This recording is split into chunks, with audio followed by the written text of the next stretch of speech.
दिल्ली विधानसभा चुनाव के बाद अब बिहार की बारी है, क्योंकि इस साल अब बिहार को छोड़कर किसी दूसरे राज्य में चुनाव नहीं है और बिहार में इस साल के आखिर में चुनाव होना है। यानी हाल फिलहाल कोई चुनाव देश में नहीं है। लेकिन जिस तरह से दिल्ली में बीजेपी को अपना सीएम बनवाने में 26 साल से ज्यादा का इंतजार करना पड़ा, उसी तरह से आरजेडी के लिए भी बिहार में 20 सालों से सूखा चल रहा है।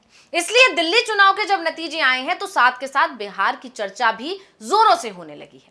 अब इधर बीजेपी के नेता तो ये दावा कर रहे हैं कि दिल्ली के बाद बिहार की बारी है, यानी जो दिल्ली में हुआ वो बिहार में होगा। लेकिन बीजेपी नेताओं के इस दावे ने नीतीश कुमार की नींद भी उड़ाकर रख दी है, तो विपक्ष को भी नए सिरे से तैयारियां करने की चुनौती दे दी है। यानी नीतीश भी परेशान है, क्योंकि अब बीजेपी एक बार फिर उन पर दबाव बनाने की कोशिश करेगी। तो वहीं विपक्ष भी परेशान है कि बीजेपी अगर इसी तरह एक के बाद एक मजबूत होती रही हर राज्य से, तो फिर बिहार में भी कहीं ऐसा ही खेल ना हो जाए।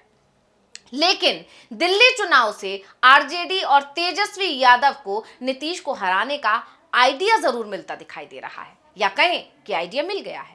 अब सवाल पूछे जा रहे हैं कि जब 47 साल के प्रवेश वर्मा ने आपके सबसे बड़े नेता अरविंद केजरीवाल को उनकी सीट पर हरा दिया, तो क्या 34 साल के तेजस्वी यादव बिहार में वही कमाल करने वाले हैं? क्या नहीं कर सकते ऐसा? बिहार एनडीए के सबसे बड़े नेता नीतीश कुमार को तेजस्वी यादव क्या मात देने वाले हैं? तो दिल्ली चुनाव के नतीजे कैसे बढ़ा रहे हैं नीतीश कुमार की मुसीबतें, इसी पर आज हम अपनी स्पेशल रिपोर्ट में करेंगे बात। नमस्कार, मैं हूं अंशिता। बिहार की सियासत में इस समय दो मुद्दों पर सबसे ज्यादा चर्चा हो रही है और होती भी आई है हमेशा से। पहला तो ये है लालू और राबड़ी राज, जिसे एनडीए की तरफ से जंगल राज कहा जाता है। एनडीए नेताओं के निशाने पर लालू राबड़ी के साथ तेजस्वी यादव भी रहते हैं। यानी एनडीए की तरफ से लगातार ये दिखाने की कोशिश की जाती है कि जब लालू और राबड़ी देवी का राज बिहार में चल रहा था तो उस समय जंगल राज था। वहीं आरजेडी की तरफ से हमेशा ये दिखाने की कोशिश की जाती है कि असली जंगल राज तो अब चल रहा है। हाँ, वो बात अलग है कि जिस समय आरजेडी की सरकार बिहार में थी, तेजस्वी यादव की उम्र महज 14 साल थी। सियासत से उसका दूर दूर तक कोई वास्ता नहीं था। फिर एनडीए की तरफ से लालू राबड़ी राज को लेकर तेजस्वी यादव को भी घेरने की कोशिश होती है। लेकिन एनडीए का ये दाव अब कमजोर पड़ता दिखाई दे रहा है, क्योंकि जनता भी ये बात समझ चुकी है कि जिस समय की बात बीजेपी करती है उस समय तो तेजस्वी मात्र 14 साल के थे। अब उसी को देखकर यह बात भी साफ हो गई है कि एनडीए की तरफ से इस बार के जो विधानसभा चुनाव हैं उनमें एक बार फिर लालू राबड़ी राज की चर्चा की जाएगी। इसके अलावा दूसरे मुद्दे की अगर बात करें तो दूसरा मुद्दा है नीतीश राज। तेजस्वी यादव इसे जोर शोर से उठा रहे हैं। आरजेडी के नेताओं की तरफ से नीतीश कुमार के टायर्ड और रिटायर्ड होने के दावे किए जा रहे हैं। यानी कहा जा रहा है कि वो अब थक चुके हैं, उन्हें अब रिटायर हो जाना चाहिए। अब इन दोनों ही राजनीतिक विमर्श, हमले या फिर टारगेट का कनेक्शन अगर आप दिल्ली से बिहार विधानसभा को जोड़ते हुए तलाशेंगे तो पिक्चर काफी हद तक क्लियर हो जाएगी। दरअसल इस साल की शुरुआत के साथ इस बात की चर्चाएं बिहार में शुरू हो गई कि नीतीश कुमार एक बार फिर से महागठबंधन में आ सकते हैं। याद होगा आपको, लालू यादव ने कहा था कि अगर नीतीश साथ आते हैं तो हम काहे को साथ नहीं लेंगे, जरूर लेंगे। अपने दरवाजे नीतीश के लिए उन्होंने हमेशा खोल रखे हैं, वो आए और काम करें। लालू ने नीतीश को खुला ऑफर दे दिया, लेकिन तेजस्वी यादव ने तुरंत ही लालू के ऑफर पर साफ कर दिया कि नीतीश को हम लोग साथ नहीं ले रहे हैं। ये भी साफ कर दिया कि बिहार महागठबंधन में किसी तरह का बदलाव नहीं होगा। अब महागठबंधन सीधे एनडीए को चुनौती देने को तैयार है। तेजस्वी का बयान सामने आने के बाद नीतीश ने भी कह दिया हम कहीं नहीं जा रहे हैं, एनडीए के साथ ही रहेंगे। तेजस्वी का नीतीश के लिए महागठबंधन के दरवाजे बंद किए जाने का जो बयान था वो साफ बता रहा है कि वो पूरी तरह से तैयार है। जबकि बिहार की सियासत में नीतीश कुमार को बैलेंसिंग फैक्टर कहा जाता है, यानी नीतीश जिस गठबंधन के साथ जाते हैं उसकी स्थिति मजबूत हो जाती है। दरअसल बीजेपी के नेताओं की तरफ से दिल्ली चुनाव के बाद से बयान दिए जाने शुरू हो गए कि दिल्ली के बाद अब बिहार की बारी है, जिस पर तेजस्वी यादव ने तुरंत पलटवार करते हुए कहा कि बिहार और दिल्ली में अंतर है। बिहार को दिल्ली समझने की भूल बीजेपी ना करे, क्योंकि तेजस्वी यादव पूरी तरह से तैयार है। तेजस्वी यादव कई बार मुख्यमंत्री नीतीश कुमार को अपना राजनीतिक गुरु भी बताते हैं और राजनीति कैसे की जाती है इसका गुर भी वो जान गए हैं।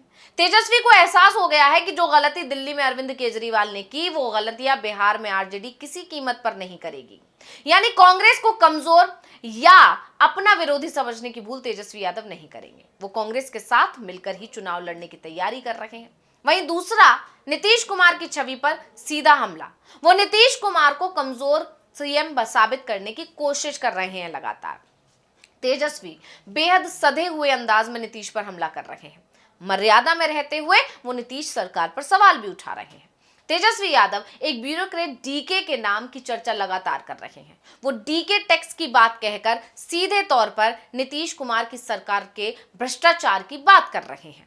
जाहिर तौर पर नाम तो डीके का है, लेकिन निशाने पर नीतीश कुमार की सरकार है। नीतीश कुमार के बारे में यह कहा जाने लगा है कि वो कई ब्यूरोक्रेट्स के भरोसे ही अपनी सरकार चलाते हैं। अब इस बात को तेजस्वी यादव ने अपनी रणनीति का हिस्सा बना लिया है। इसके साथ ही वो नीतीश कुमार के गिरते स्वास्थ्य को लेकर भी सवाल उठा रहे हैं। तेजस्वी यादव हर मौके पर दावा कर रहे हैं कि नीतीश कुमार मानसिक रूप से अस्वस्थ हैं। मानसिक रूप से नीतीश कुमार फिट नहीं है। ये बात बार बार तेजस्वी यादव दोहराते रहते हैं और इसकी वजह नीतीश कुमार के कुछ ऐसे बयान हैं जो उन्होंने पिछले दिनों में दिए हैं। वो कभी भी महिलाओं को लेकर अभद्र बयान दे जाते हैं। तो गांधी जी की पुण्यतिथि पर जब उन्हें श्रद्धांजलि दी जा रही होती है तो ताली बजाने लगते हैं। इसके वीडियोस तमाम आपने देखे होंगे, सोशल मीडिया पर तेजी से वायरल हुए थे और उसके बाद भी तेजस्वी यादव ने तंज कसा था। बहरहाल दिल्ली में अरविंद केजरीवाल जैसे कद्दावर नेता की हार यह बताती है कि अब जनता किस प्रकार से सोचने लगी है। जनता बदलाव चाहती है और वे युवाओं को मौका देने का मन बना रही है। और ऐसा अगर बिहार की सियासत में हुआ तो फिर नीतीश कुमार के लिए मुश्किल खड़ी हो जाएगी। वैसे भी नीतीश कुमार की जो परेशानी है वो तेजस्वी यादव के साथ साथ अब बीजेपी की तरफ से भी बढ़ाई जा रही है।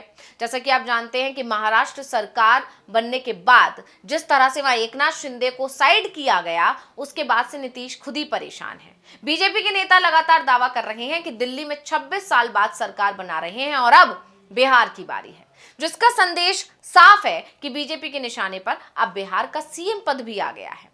ऐसे में नीतीश कुमार को एक तरफ से तो तेजस्वी यादव से मुश्किल चुनौती मिल रही है, तो दूसरी तरफ उसकी अपनी सहयोगी बीजेपी ने भी नीतीश की चिंता को बढ़ा दिया है।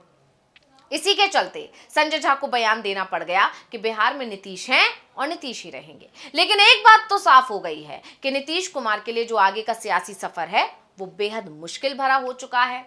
जिस तरह से बीजेपी हर दिन मजबूत हो रही है, एक के बाद एक राज्य बीजेपी के हाथ लगते जा रहे हैं, उसके बाद से वो अपने सहयोगियों पर दबाव फिर से बनाने लगेगी। एनडीए के अंदर तो वो पहले से ही मुश्किल में दिख रहे थे नीतीश कुमार, लेकिन अब फिलहाल बात बिहार की यहाँ पर हो रही है तो नीतीश कुमार एनडीए के अंदर तो पहले से ही मुश्किल में दिख रहे थे, लेकिन अब जिस तरह से तेजस्वी यादव ने उनकी घेराबंदी कर दी है, उसके बाद से कहा जा रहा है कि बिहार में नीतीश के साथ भी केजरीवाल वाला खेल हो सकता है, क्योंकि सहयोगी तो पहले ही नीतीश को कमजोर करने में लगे हैं और विपक्ष भी उसी काम पर लगा हुआ है। तो रिपोर्ट आपको कैसी लगी हमें कमेंट करके अपनी राय जरूर दीजिएगा। इसी के साथ मुझे दीजिए इजाजत। देखते रहिए DV लाइव। नमस्कार।